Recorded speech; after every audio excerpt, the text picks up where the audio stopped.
right, so a big part of what we teach with our style is how the movements, the general movements are the same, but we adjust for the nature of the weapon.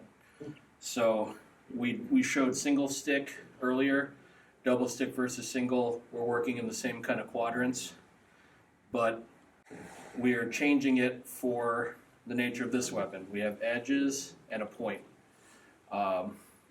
And instead of fencing against the knife versus knife, so if we both swing, I'm not aiming for cutting the knife, right? We go right to the meat. I like to say it that way because it adds a little seriousness, and I get hungry a lot. So, but we're swinging this just without contact. Let's swing the same angles, all right? 3, 4, 5. Yeah. So 1, 2, 3, 4. Yeah. And 5 can be over the top, or since we have a weapon that has a point, or if we're close enough, we get the butt of it.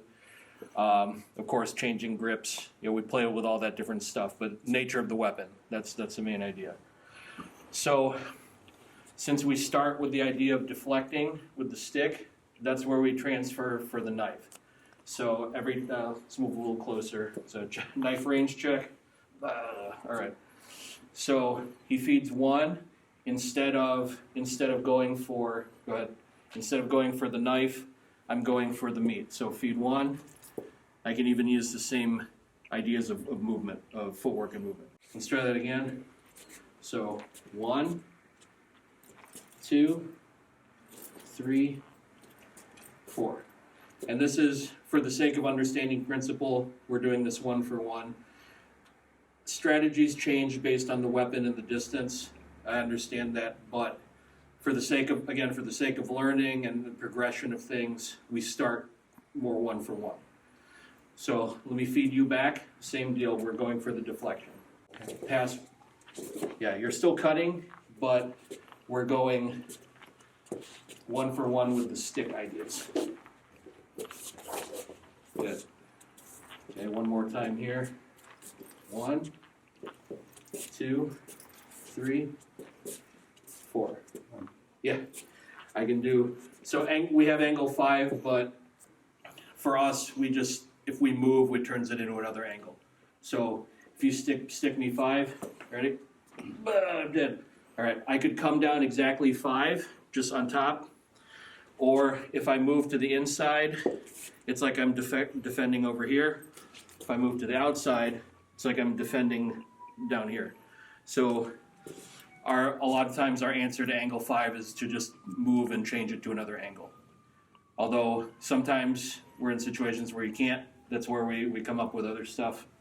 Shred down, chop it, chop your hand off, whatever.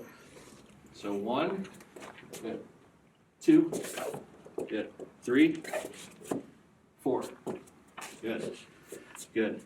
And I like to throw monkey wrenches in when we train. So we start 1 for 1 with the slashing movement, just like the stick. But once we start getting more comfortable with the quadrants, I can come in with the stab, and you can all the different responses that we've learned, we can start coming up with it. If all right. So yeah, you can tell Paul and I have trained a lot of different options, and that's starting to come out. But this is the progression we do in here. Just kind of 1 for 1, connect the stick to the knife, and then we start adjusting for the nature of it. And then we adjust back out. Like, okay, things that we did with the knife, let's show Crisada here, right? Right? And we think, like, how does this translate back to stick? Do you see movements that we did before with stick? We get these passing movements, but they're adjusted. Here we can compact it into one movement because of the range. But if I'm reaching out with a long stick, yeah, maybe the orientation changes, your timing of response changes. But that's, again, nature of the weapon. But we're always plugging it back to the fundamentals. 1, 2, 2. I need to be more assertive when I kill you. 3, 4, right. So it all tracks back to the same fundamentals. So that's what I try to track back to every class.